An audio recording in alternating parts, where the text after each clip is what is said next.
Shalom jemaat Tuhan, saya percaya saudara semua saat ini merindukan untuk bisa beribadah bersama-sama. Tetapi kita masih perlu bersabar. Namun sungguh bersyukur kalau di dalam firman Tuhan, di dalam kitab Imamat pasal 26 ayat 12 berkata, "Tetapi aku akan hadir di tengah-tengahmu dan aku akan menjadi Allahmu dan kamu akan menjadi umatku." Allah kita adalah Allah yang tidak dibatasi oleh ruang dan waktu. Dia tidak hanya hadir di dalam ruang ibadah kita, tetapi Dia selalu ada bersama dengan kita. Dia ada di sisi kita, dimanapun kita berada. Bahkan saat kita beribadah di rumah, Dia pun ada bersama dengan kita. Karena kita adalah umatnya dan Dia adalah Allah kita. Selamat beribadah, Tuhan Yesus memberkati. Shalom jemaat yang dikasihi Tuhan. Shalom. Puji syukur kepada Tuhan, hari ini kita boleh kembali beribadah kepada Tuhan. Apapun yang terjadi, kita mau tetap setia datang beribadah kepada Tuhan. Amin saudara. Amin. Sebab Tuhan adalah yang terutama dalam hidup kita. Dan mari saat ini saya mau mengajak saudara-saudari sekalian boleh bangkit berdiri. Aku hendak bersyukur kepada Tuhan karena keadilan-Nya dan bermazmur bagi nama Tuhan yang maha tinggi. Biarlah ibadah kita ini kita mulai di dalam nama Allah Bapa, Allah Putra, dan Allah Roh Kudus. Amin. Saudara-saudari dipersilakan duduk. Kita siapkan hati kita untuk datang ke hadirat-Nya Tuhan.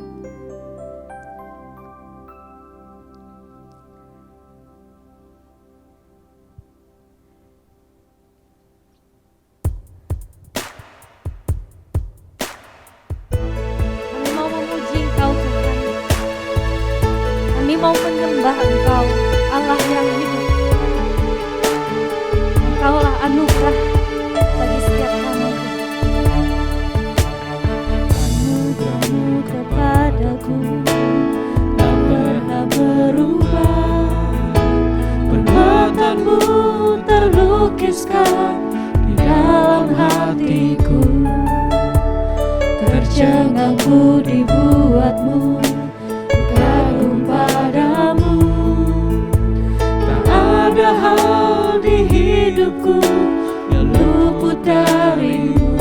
Kau indah, Kau mulia, tiada seperti-Mu. Ku ingin hidupku menyenangkan-Mu. Terawal dan terakhir segalanya, seluruh bintang pun bersinar oleh ucapan-Mu. Engkau pun mengasihiku, penulis hidupku. Tak henti segenap nafasku, menyembah-Mu selalu. Ku puji, ku sembah, tiada seperti-Mu. Ku ingin hidupku menyenangkan-Mu. Segala puji,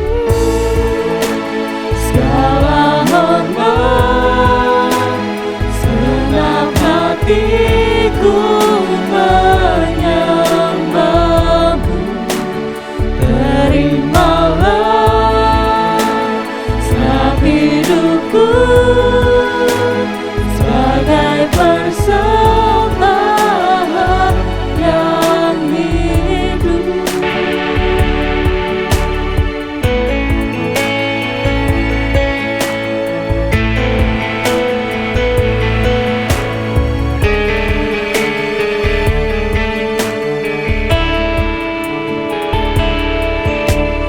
Yang terawal dan terakhir, mencipta segalanya. Seluruh bintang pun bersinar oleh ucapan-Mu. Engkau pun mengasihiku, penulis hidupku. Tak henti senap nafasku, menyembahmu selalu ku puji, ku sembah tiada sepertimu. Ku ingin hidupku menyenangkanmu. Segala puji, segala hormat, segenap hatiku menyembahmu. Terimalah segenap hidupku sebagai persembahan yang hidup. Segala puji, segala hormat, segenap hatiku menyembahmu. Terimalah segenap hidupku sebagai persembahan yang hidup. Segala puji, segala hormat, segenap hatiku menyembahmu. Terimalah segenap hidupku sebagai persembahan yang hidup. Bukan kehendakku, namun kehendakmu. Hidupku bagimu. Kau indah, kau mulia, ku ingin hidupku menyenangkanmu.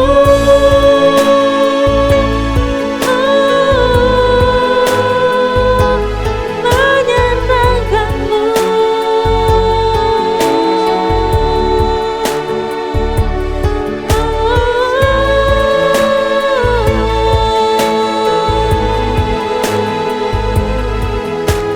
Segala puji, segala hormat hanya bagimu ya Tuhan. Haleluya.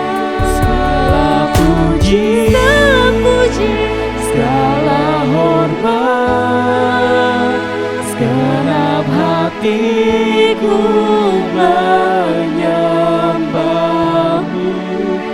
Terimalah segenap hidupku sebagai persembahan yang hidup. segala puji, Segala hormat, segenap hatiku menyembahmu. Terimalah segenap hidupku sebagai persembahan yang hidup.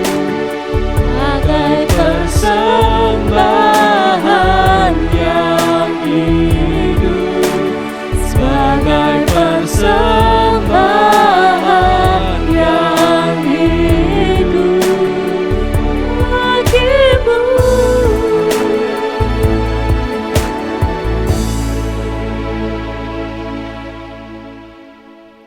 Benar ya Tuhan. Biarlah apa yang menjadi pujian kami Tuhan boleh sungguh menjadi doa kami ya Bapa, bahwa segenap hidup kami Tuhan adalah bagimu Tuhan. Hidup kami adalah persembahan buat Engkau Tuhan. Tuhan yang pakai hidup kami Tuhan.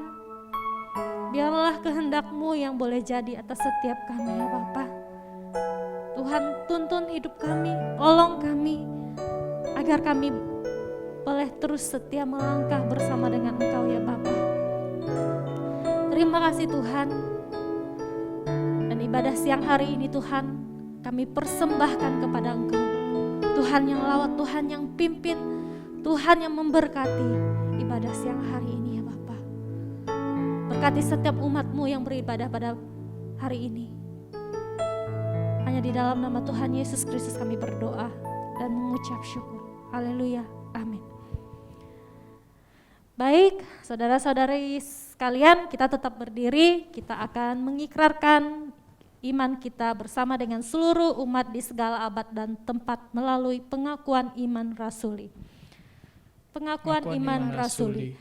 Aku percaya kepada Allah, Bapa yang Maha Kuasa, Khalik langit dan bumi, dan kepada Yesus Kristus anaknya yang tunggal Tuhan kita, yang dikandung daripada Roh Kudus, lahir dari anak darah Maria, yang menderita sengsara di bawah pemerintahan Pontius Pilatus, disalibkan, mati dan dikuburkan, turun ke dalam kerajaan maut. Pada hari yang ketiga, bangkit pula dari antara orang mati, naik ke surga, duduk di sebelah kanan Allah, Bapa yang Maha Kuasa. Dan dari sana Ia akan datang untuk menghakimi orang yang hidup dan yang mati.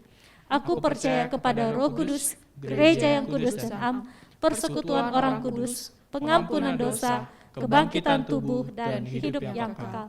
Amin. Baik, jemaat sekalian dipersilakan duduk.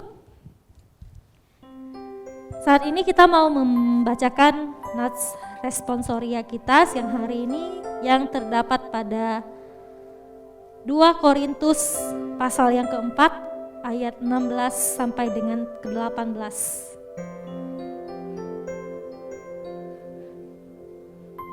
2 Korintus pasal yang keempat ayat 16 sampai dengan ke-18. Kita akan membacakannya bersama-sama. Bapak Ibu Saudara yang di rumah boleh menyimak di Alkitab masing-masing. Dan saya akan membacakannya buat kita semua. Judul perikop, jangan tawar hati, juga waktu menghadapi maut. Sebab itu kami tidak tawar hati, tetapi meskipun manusia lahiriah kami semakin merosot, namun manusia batiniah kami dibaharui dari sehari ke sehari. Sebab penderitaan ringan yang sekarang ini mengerjakan bagi kami kemuliaan kekal yang melebihi segala-galanya, jauh lebih besar daripada penderitaan kami. Sebab kami tidak memperhatikan yang kelihatan, melainkan yang tak kelihatan. Karena yang kelihatan adalah sementara, sedangkan yang tak kelihatan adalah kekal. Amin. Berbahagialah setiap kita yang membaca, merenungkan, serta melakukan firman itu dalam kehidupan setiap kita. Amin saudara. Amin. Puji syukur kepada Tuhan, kita mau kembali memuji, memuliakan nama Tuhan kita. Saya mengajak saudara-saudari boleh bangkit berdiri. Kita mau membawakan pujian kita yang terbaik buat Tuhan. Dengan hati yang bersyukur kita mau masuk dalam hadirat Tuhan, sebab Dia baik.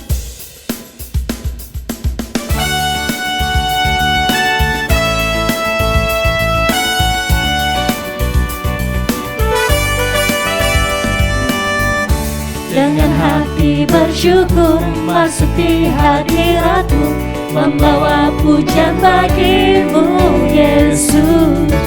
Ku memandang wajah-Mu, bersuka di depan-Mu, sambil menceritakan kasih-Mu. Ku mengangkat tanganku, bersorak-sorai bagi kebaikan-Mu. Katakan Kau baik. Engkau baik, sangat baik, kasih setia-Mu tak pernah berubah. Engkau baik, sangat baik, kasih setia-Mu tak pernah berubah. Haleluya. Engkau baik Tuhan, Kau sangat baik buat kami. Dengan hati bersyukur masuk di hadirat-Mu, membawa pujian bagi-Mu Yesus. Ku memandang wajah-Mu, bersuka di depan-Mu, sambil menceritakan kasih-Mu. Ku mengangkat tanganku, Ku mengangkat bersorai bagi kebaikan-Mu. Sama-sama katakan, Engkau baik, sangat baik, kasih setia-Mu tak pernah berubah. Engkau baik, sangat baik, kasih setia-Mu tak pernah sekali lagi katakan, berubah. Engkau baik, sangat baik, kasih setia-Mu tak pernah berubah. Engkau baik, sangat baik, kasih setia-Mu tak pernah berubah. Engkau baik, sangat baik, kasih setia-Mu tak pernah berubah. Engkau baik, sangat baik, kasih setia-Mu tak pernah berubah. haleluya. Terpujilah nama-Mu Tuhan. Lebih lagi kita mau memuji Tuhan kita yang baik itu.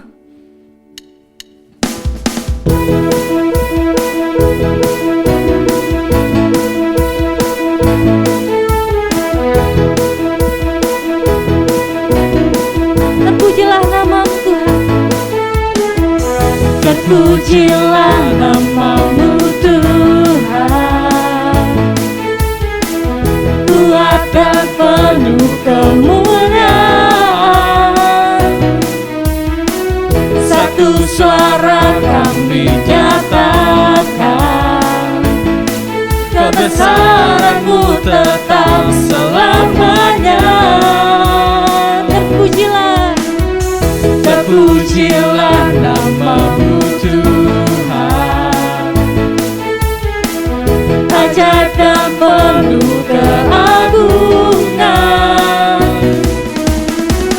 Satu hati kami nyatakan, kerajaan-Mu kekal selamanya.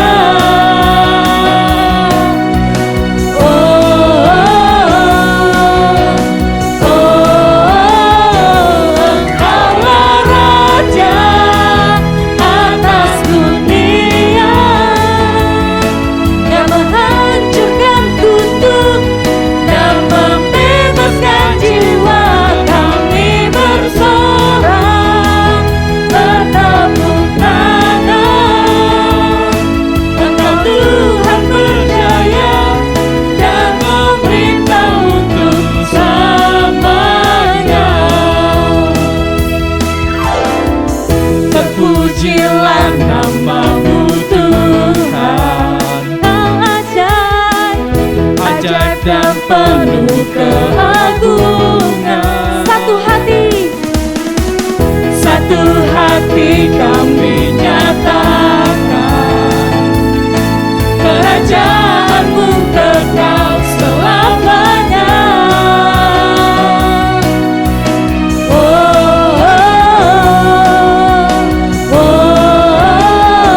Engkaulah Raja atas dunia,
berikan terbaik buat Tuhan kita. Haleluya. Oke, saudara-saudari dipersilakan duduk. Mari saat ini kita mau siapkan hati kita untuk mendengarkan firman Tuhan.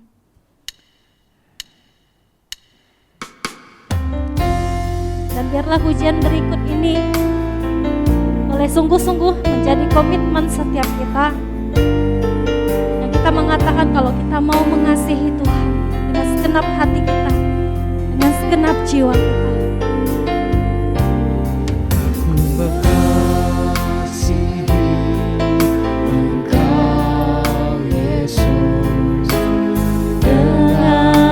Segenap hatiku, aku mengasihi Engkau Yesus dengan segenap jiwaku. Aku mengasihi Engkau Yesus dengan segenap hatiku. Aku mengasihi Engkau Yesus dengan segenap jiwaku. Ku renungkan firman-Mu siang dan malam, ku pegang perintah-Mu dan ku lakukan. Engkau tahu ya Tuhan, tujuan hidupku hanyalah untuk menyenangkan hati-Mu. Lebih sungguh lagi kita katakan, aku mengasihi Engkau. Aku mengasihi Engkau. Biarlah ini boleh menjadi doa setiap kita. Dengan segenap hatiku, Yesus, aku mengasihi Engkau Yesus. aku mengasihi Engkau Yesus dengan segenap jiwaku. Ku renungkan firman-Mu siang dan malam, ku pegang perintah-Mu dan ku lakukan. Engkau tahu ya Tuhan, tujuan hidupku hanyalah untuk menyenangkan hati-Mu.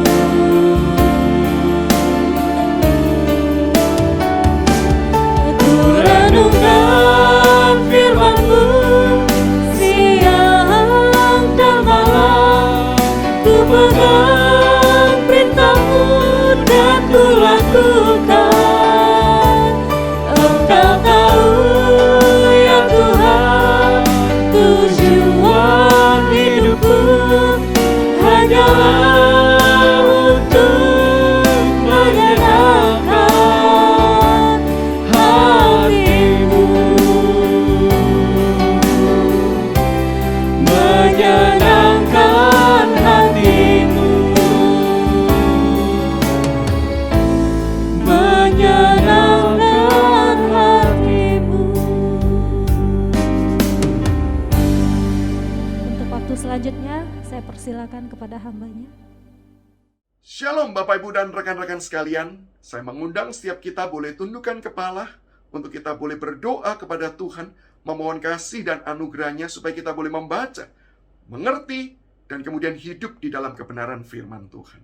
Mari kita berdoa. Bapa di sorga, terima kasih. Kalau dari waktu ke waktu kami boleh hidup di dalam topangan kasih dan anugerah Tuhan, sehingga kami boleh ada sampai dengan saat ini.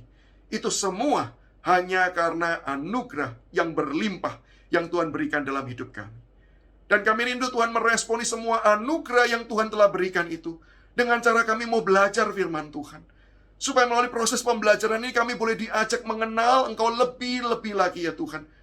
Sehingga kami ketika semakin mengenal Engkau, kami boleh semakin takjub akan kasih, anugerah yang Tuhan berikan di dalam hidup kami. Dan disitulah kami mau Tuhan belajar mengasihi Engkau kembali, mengasihi Engkau lebih lagi. Dan kami mau menyerahkan hidup kami, hidup di dalam Engkau, dan hidup bagi Engkau. Tuhan, setiap kami lemah. Bukan cuma di dalam hal mengerti firman, tetapi juga di dalam hal hidup di dalamnya. Maka saat ini kami memohon, celikkan kami akan kebenaran-Mu. Dan biarlah Engkau boleh memeteraikan firman itu di dalam hati kami pribadi lepas pribadi. Dan kemudian kuatkan kami untuk boleh hidup di dalamnya. Ini doa kami ya Tuhan. Kami naikkan semuanya hanya di dalam nama Tuhan kami, Yesus Kristus. Amin. Bapak Ibu dan rekan-rekanku sekalian, saat ini saya mengundang setiap kita boleh memperhatikan satu bagian firman Tuhan yang menjadi dasar pembelajaran firman Tuhan hari ini, yang terambil dari surat 2 Korintus pasal yang keempat, ayat 16 hingga yang ke-18. Surat 2 Korintus 4 ayat 16 hingga yang ke-18 saya akan bacakan bagi setiap kita. Demikianlah bunyi firman Tuhan. Sebab itu kami tidak tawar hati, tetapi meskipun manusia lahiriah kami semakin merosot, namun manusia batinnya kami dibarui dari sehari ke sehari. Sebab penderitaan ringan yang sekarang ini mengerjakan bagi kami kemuliaan kekal yang melebihi segala-galanya, jauh lebih besar daripada penderitaan kami. Sebab kami tidak memperhatikan yang kelihatan, melainkan yang tak kelihatan. Karena yang kelihatan adalah sementara, sedangkan yang tak kelihatan adalah kekal. Demikian jauh firman Tuhan dibacakan bagi setiap kita. Bapak Ibu dan rekan-rekanku sekalian, hari ini saya rindu mengajak setiap kita belajar bagian firman Tuhan ini melalui sebuah bentuk narasi drama yang saya akan tampilkan untuk setiap kita. Saya mendorong setiap kita boleh memperhatikan bagian demi bagian, percakapan demi percakapan, supaya kita boleh menangkap apa yang menjadi pembelajaran untuk kita hari ini. Selesai juga nih. Jam 4 nih. Gue udah janji mau nge-gym sama si Suki nih. Mana ya? Bentar, gue telepon dulu nih.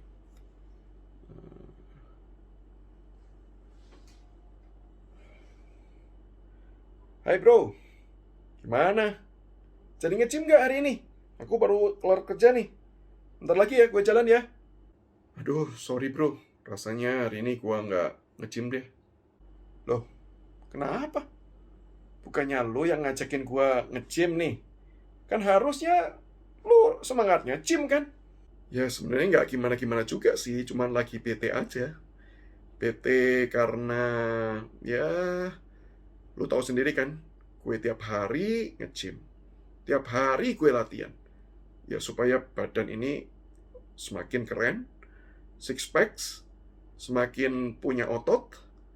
Tapi ketika gue posting, yang nge-like cuman berapa? Kalau bisa 100 dalam waktu seminggu aja udah hebat tuh. Tapi temen gue ya, temen nge-gym yang ya dia bahkan nggak tiap hari tuh. Paling cuma seminggu sekali. Tapi sekali dia posting, berapa hari sudah ribuan. Bahkan gue pernah lihat, 5.000, 6.000 yang nge-likes. Jadi gue pikir, buat apa ya usaha berat-berat? Jadi percuma aja kan semuanya ini. Bener gak sih? Ya tergantung. Tergantung apa? Ya tergantung cara lihatmu kan. Kalau kamu memang nge-gym cuman sekedar demi likes, ya emang percuma sih. Tapi kalau kamu nge-gym untuk tujuan yang lain, ya menurutku pastilah ada gunanya. Kok bisa? Maksudnya gimana ya? Ya lu kan tahu sendiri kan, likes itu belum tentu artinya orang benar-benar suka kan. Bisa jadi ada yang tipikal orang yang asal scroll down likes. Atau kayak teman kita tuh si siapa tuh namanya, si Samsu tuh. Nah, dia itu cuma nge-like orang-orang yang nge-like punya dia tuh. Jadi kayak sistem balas budi lah. Jadi ya sebenarnya likes itu nggak artinya benar-benar suka kan. Dan lagi pula satu hal sih, emang kalau kamu di likes, gambarmu di likes, videomu disukain, emang pertanyaannya itu menjadikan kamu lebih baik? Nggak juga kan? Nggak juga sih. Karena menurutku orang ketika berusaha mendapatkan likes, lalu kemudian mereka terpacu untuk melakukan sesuatu, jadi bukankah likes itu berkontribusi ya untuk kemudian membawa perbaikan, membawa sesuatu hal yang lebih baik lagi? Emang sih kesannya kalau... Oh, sebentar bro, bentar ya. Oh, oke, sebentar. Oke, thank you. Ya. Sorry, tadi ada yang minta file sama gua.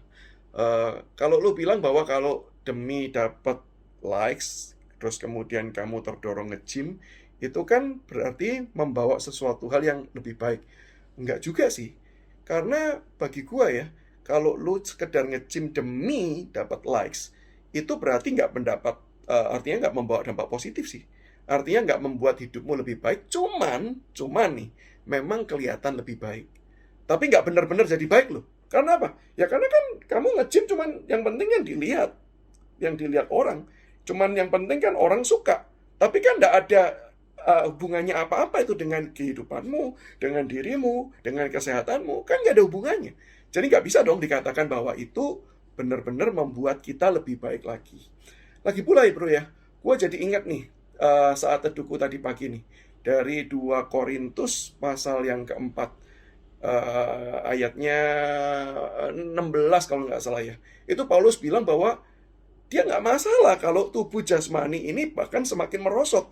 Karena apa? Karena yang lebih penting adalah tubuh batinia itu yang kemudian diperbarui dari hari lepas hari.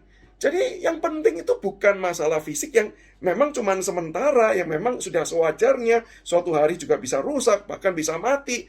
Tapi lebih penting adalah bagaimana hidupmu itu, manusia batinia itu. Jadi menurutmu yang fisik nggak penting gitu? Ya nggak gitu juga sih. Maksudku gini sih, aku nggak bilang loh tubuh itu buruk.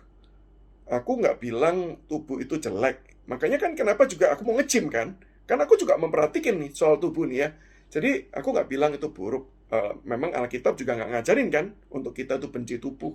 Bahkan Tuhan Yesus sendiri datang ke dalam dunia untuk menyatakan kasih-Nya dengan cara dia mau mengambil tubuh ini. Jadi pasti tubuh itu bukan sesuatu hal yang buruk.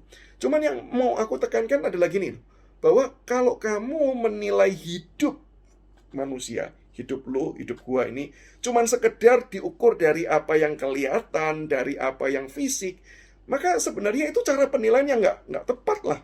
Karena ya kita nggak bisa dong cuma didefinisikan dari sekedar apa yang nampak, yang kelihatan, padahal bisa jadi ini cuman sesuatu hal yang sementara, bisa jadi bahkan apa yang nampak nggak seperti yang sesungguhnya yang ada di dalam kan.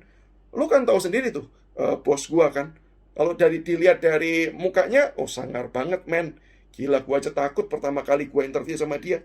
Tapi pada waktu gue kenal, kerja sama-sama, gue tahu dia ini orang baik, orang yang pokoknya orang yang perhatiin lah. Dia ini anak Tuhan banget deh ceritanya. Meskipun mukanya tuh, aduh, sangar banget lah. Mungkin preman juga takut kali sama dia.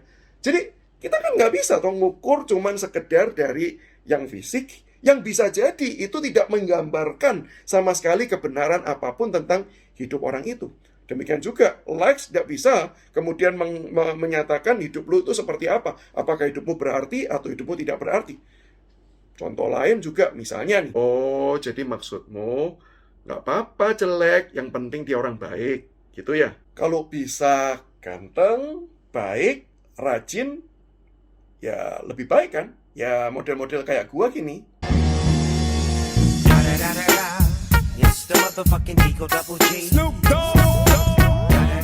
Tapi poin gua sebenarnya ada gini loh. Hidup itu harusnya diukur dari apakah kamu itu jadi makin lebih baik gak sih? Apakah kamu itu bertumbuh gak sih? Kamu itu jadi orang yang semakin serupa Kristus gak sih? Hidupmu itu semakin berdampak membawa kemuliaan Tuhan, kebaikan Tuhan apa gak sih? Nah, itulah yang aku percaya dimaksudkan Paulus ketika dia mengatakan bahwa manusia batinnya yang diperbarui. Yang artinya kita diubahkan semakin lama semakin serupa. Menjadi seperti Yesus Kristus yang hidupnya itu berdampak dan menjadi berkat buat orang lain. Iya sih bro, cuman gue pikir ngubah yang inner itu ya nggak gampang sih. Dan prosesnya lama loh. Setuju banget bro. Karena memang gue percaya kalau kita itu bisa diubahkan, bisa semakin hari menjadi pribadi yang semakin baik, itu pasti bukan sekedar usaha kita. Tetapi itu adalah karunia kasih Tuhan bagi kita. Maka itu kalau nggak salah ya, itu di bagian atas dari 2 Korintus 4 itu ceritanya tentang Paulus yang memberitahu bahwa dirinya itu cuman seperti bejana tanah liat. Sehingga kalau boleh dipakai untuk pelayanan, bahkan bisa menjadi berkat buat orang, itu semua bukan karena dia, tetapi justru karena kekuatan Allah yang menopang hidupnya. Kekuatan Allah, anugerah Allah yang menyertai. Dan satu hal, anugerah Allah itu juga menolong kita. Gimana caranya nih supaya kita ini mau diubahkan? Yaitu mengubah cara kita itu melihat. Nah ini penting nih, karena apa? Karena di dalam Alkitab, bentar gue ambil nih Alkitab nih ya. Gue kirimin ke lo, ini nih. 2 Korintus 4 ayat yang ke-17. Gue baca dari ESV ya bro ya. For this light momentary affliction is preparing for us an eternal weight of glory beyond all comparison. Nah, yang menarik nih dari ayat firman Tuhan ini ya. Di dalam bagian ini ada perbandingan tuh. Yaitu apa? Yaitu light, penderitaan yang ringan. Tapi kenapa kok bisa ngelihat penderitaan tuh ringan? Karena glorinya itu weight, ada sebuah bobot tertentu gitu ya. Jadi ada permainan perbandingan nih. Sesuatu hal ini bisa dilihat ringan karena kita melihat bobot yang lebih besar di dalam kemuliaan ini. Demikian juga dikatakan bahwa penderitaan ini cuma momentary, sesuatu hal yang sementara kalau dibandingkan dengan kemuliaan yang bisa bersifat itu eternal.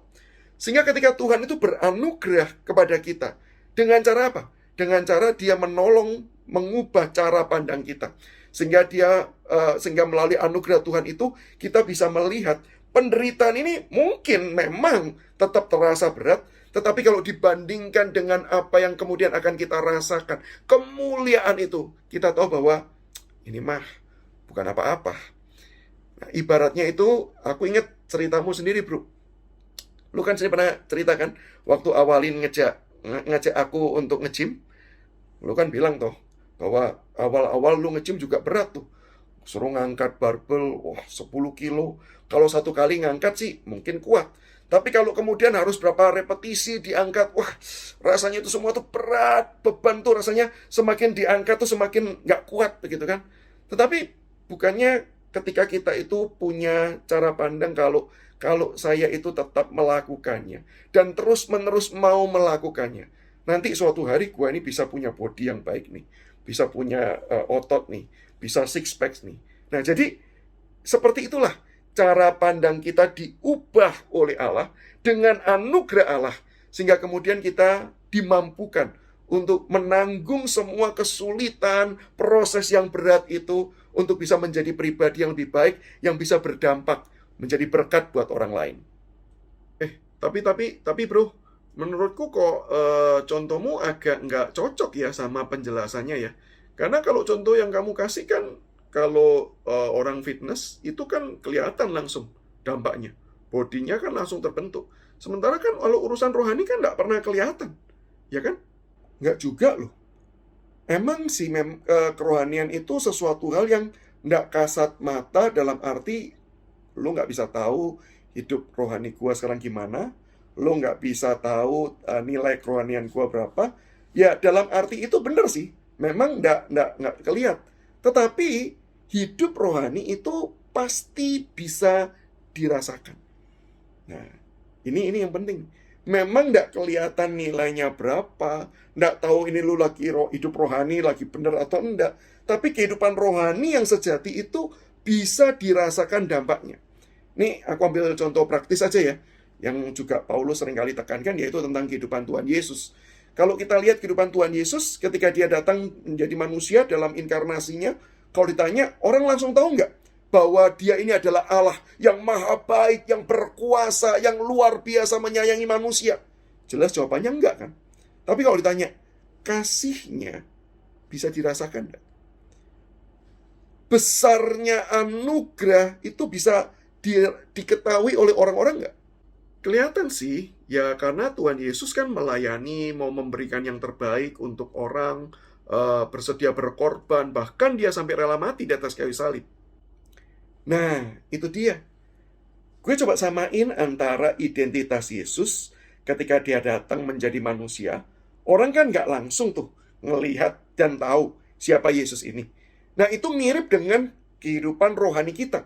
Yang nggak kasat mata, yang nggak kelihatan, yang orang itu nggak bisa ngelihat secara jelas dari penampilan-penampilan kita. Nggak keluarin cahaya, nggak ada lingkaran di atas kepala, sehingga orang nggak tahu kita ini hidup rohani atau hidup rohana. Nggak tahu.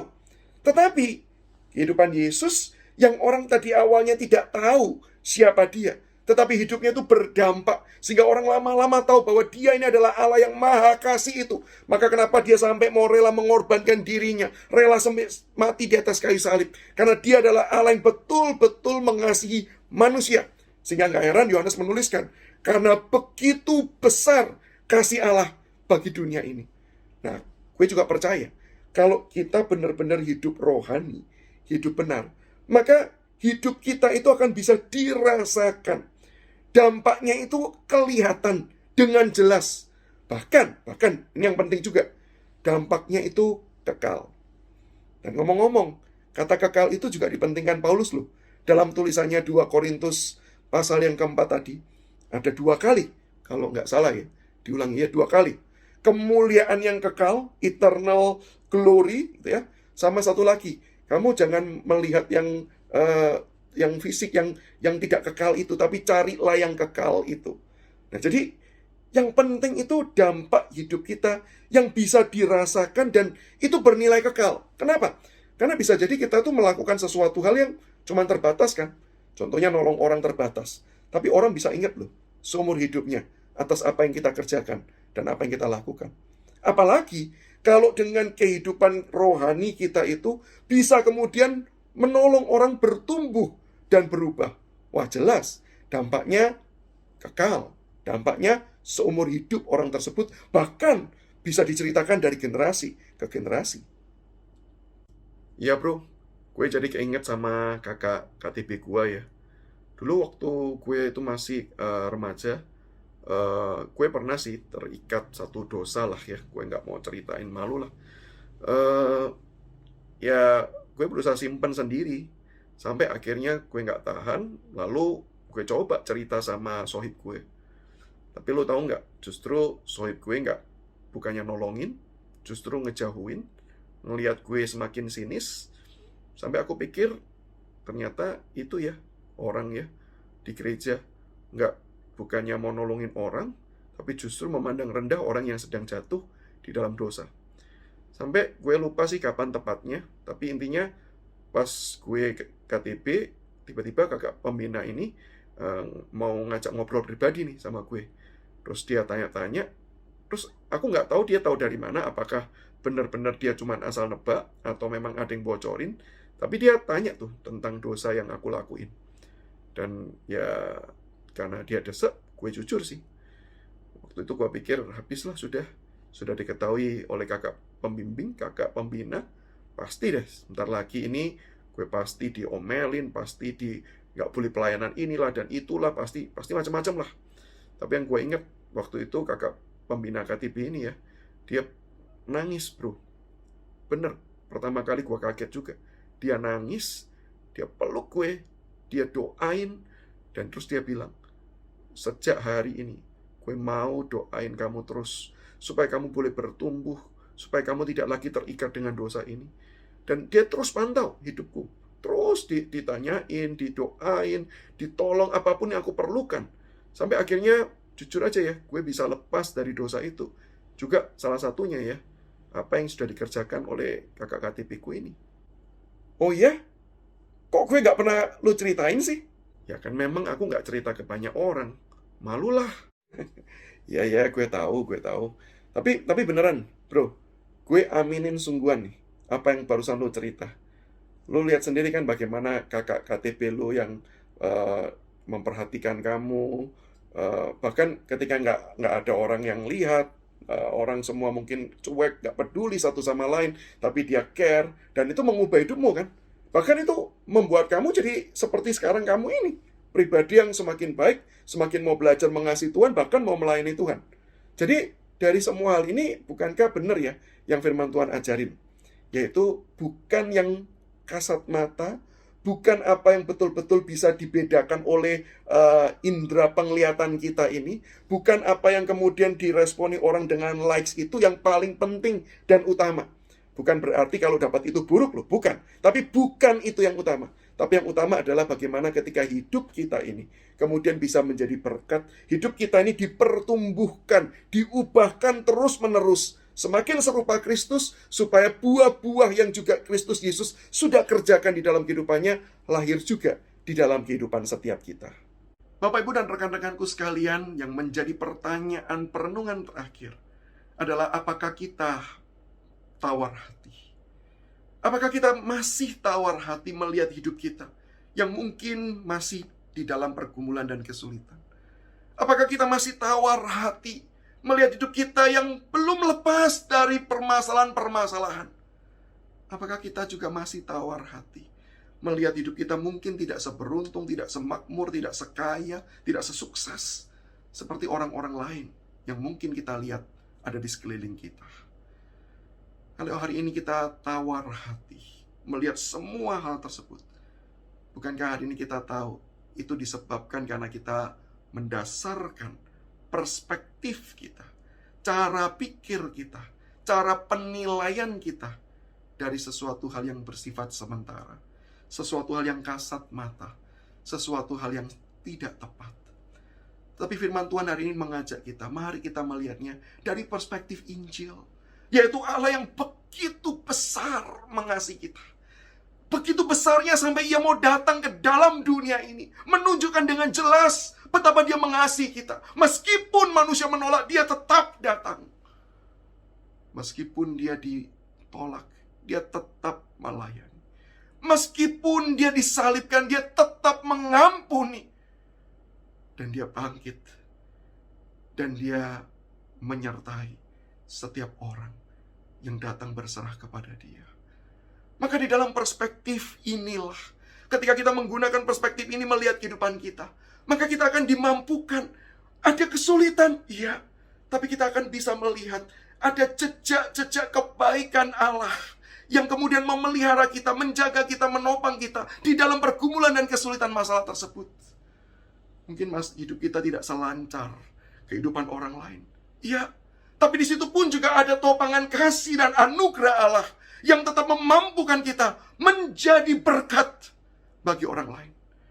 Bahkan menjadi berkat di tengah-tengah kesulitan dan di tengah-tengah pergumulan.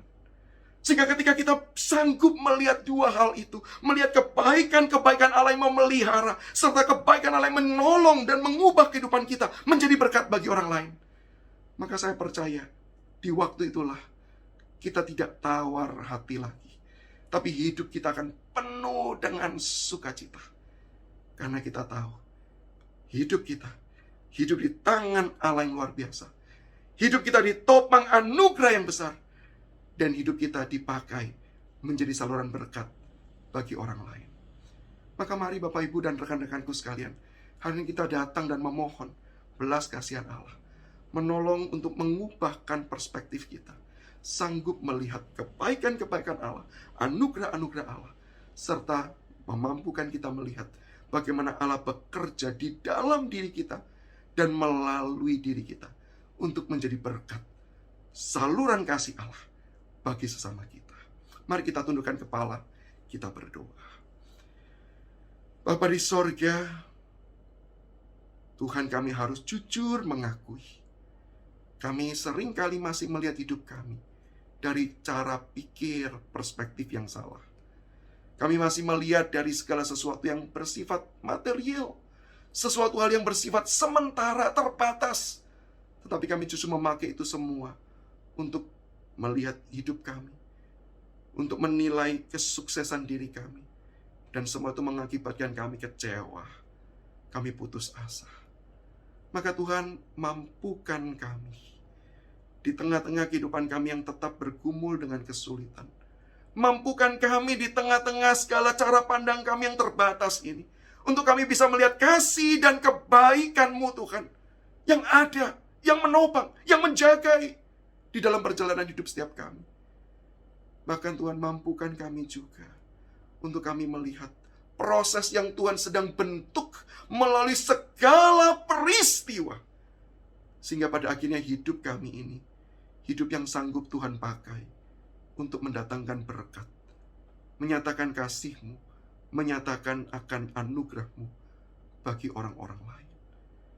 Dan Tuhan, tolonglah kami, ubahkanlah perspektif hidup kami, sehingga kami penuh dengan sukacita menjalani hidup kami. Dan disitulah kami kembali terus-menerus menyerahkan diri kami ke dalam tangan Engkau, dan menyerahkan hidup kami bagi Engkau. Dengar doa kami. Demi Yesus Kristus, kami berdoa, kami berserah diri. Amin. Terima kasih kepada hamba-Nya yang sudah menyampaikan firman Tuhan buat kita semua. Kiranya Tuhan boleh memberkati pelayanannya lebih lagi. Dan saat ini kita akan memberikan persembahan kita sebagai ucapan rasa syukur kita karena Tuhan sudah memberkati hidup kita. Dan sebelum memberikan persembahan, kita akan berdoa terlebih dahulu, minta Ken yang berdoa buat kita. Mari kita bersatu dalam doa. Terima kasih Tuhan buat kesempatan hari ini kami boleh memuji dan memuliakan nama Tuhan. Terima kasih kalau kami boleh ditegur juga oleh kebenaran firman-Mu Tuhan. Dan saat ini kami mau memberikan yang terbaik. Mari Tuhan berkati persembahan kami agar dapat dipakai untuk hormat kemuliaan bagi nama Tuhan. Terima kasih Tuhan Yesus, hanya dalam nama Tuhan Yesus kami berdoa. Haleluya. Amin. Amin. Kita naikkan pujian, ku naikkan syukur.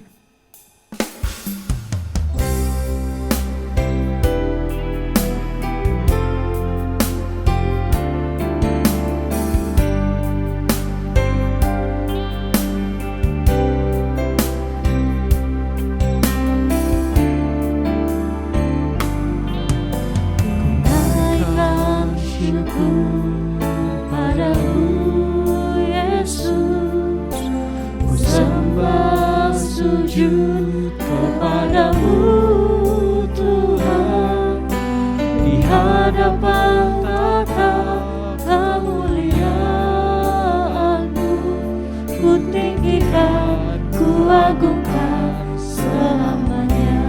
Ku naikkan syukur, ku naikkan syukur padamu Yesus, ku sembah sujud kepadamu Tuhan, di hadapan tata kemuliaan-Mu, ku tinggikan, ku agungkan selamanya. Segala puji syukur bagi-Mu, ku tinggikan nama-Mu selalu, kemuliaan hanya bagi-Mu, terpujilah nama-Mu. Ku naikkan syukur, ku naikkan syukur padamu Yesus, sembah sujud kepadamu Tuhan, di hadapan tata kemuliaan-Mu, ku tinggikan, ku agungkan selamanya. Segala puji syukur bagi-Mu, tinggikan nama-Mu selalu, kemuliaan hanya bagi-Mu, terpujilah nama-Mu.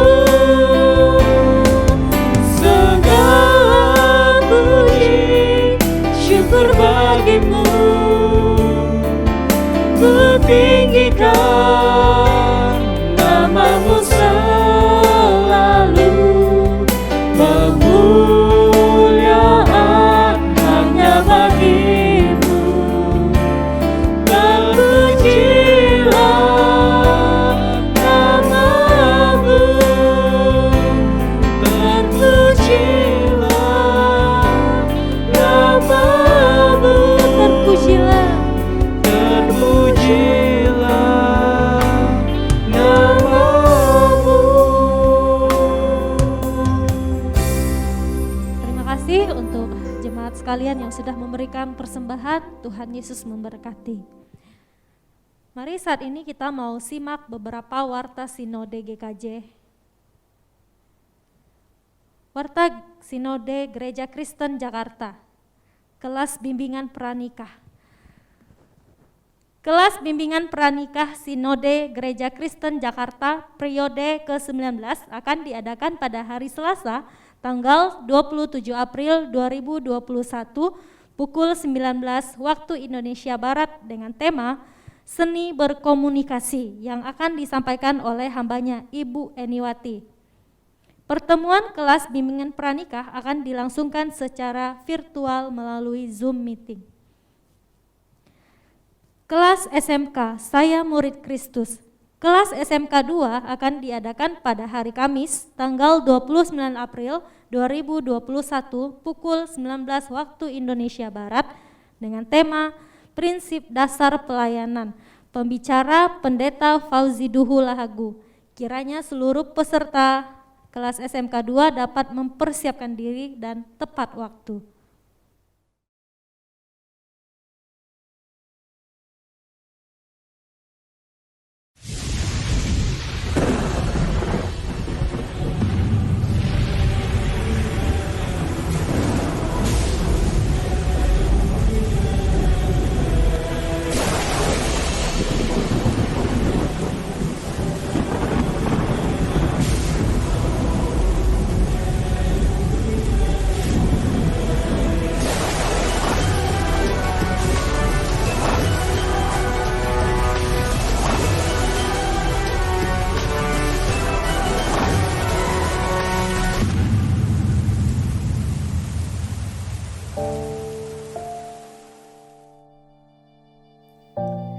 Tanggal 4 April 2021, bencana badai Seroja, banjir bandang dan longsor telah menimpa saudara-saudara kita di Flores Timur dan di wilayah NTT yang berdampak sangat parah.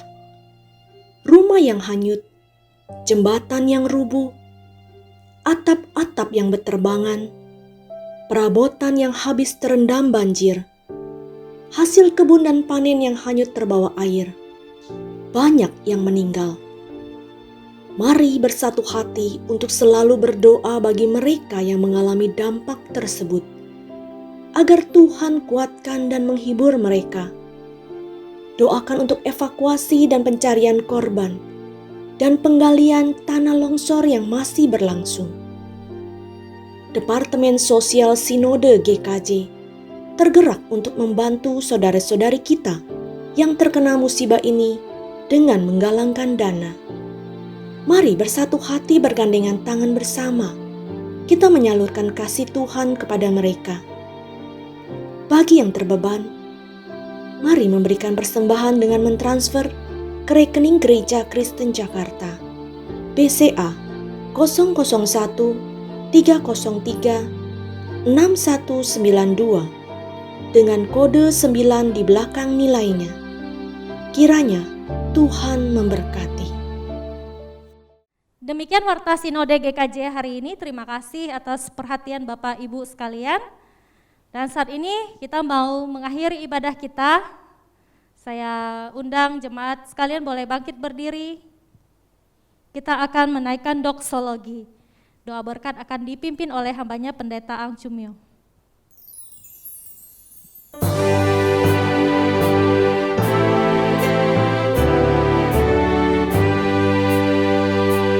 Puji Allah Bapa Putra,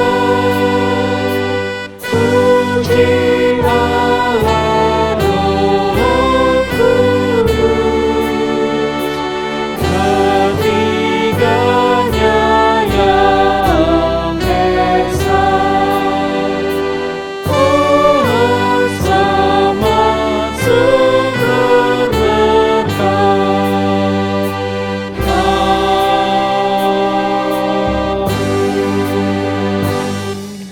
Jemaat yang terkasih di dalam Tuhan, arahkanlah hatimu dan terimalah berkat Tuhan. Diberkatilah hidupmu, diberkatilah keluar masukmu, diberkatilah rumah tanggamu, diberkatilah usaha pekerjaanmu, diberkati kedua belah tanganmu, apa yang kau kerjakan, Tuhan buat senantiasa berhasil, dan setiap langkahmu kemanapun kau pergi, Tuhan buat senantiasa beruntung. Dijauhkan kau dari segala macam mara bahaya, kecelakaan dan bencana, dijauhkan pula engkau dari segala sakit penyakit yang membahayakan jiwamu. Kiranya kasih karunia dari Allah Bapa, anugerah keselamatan hidup kekal dari Tuhan Yesus Kristus, kekuatan penghiburan dan pertolongan Roh Kudus akan senantiasa menyertai Bapak Ibu Saudara sekalian mulai dari saat ini sampai selama-lamanya. Amin.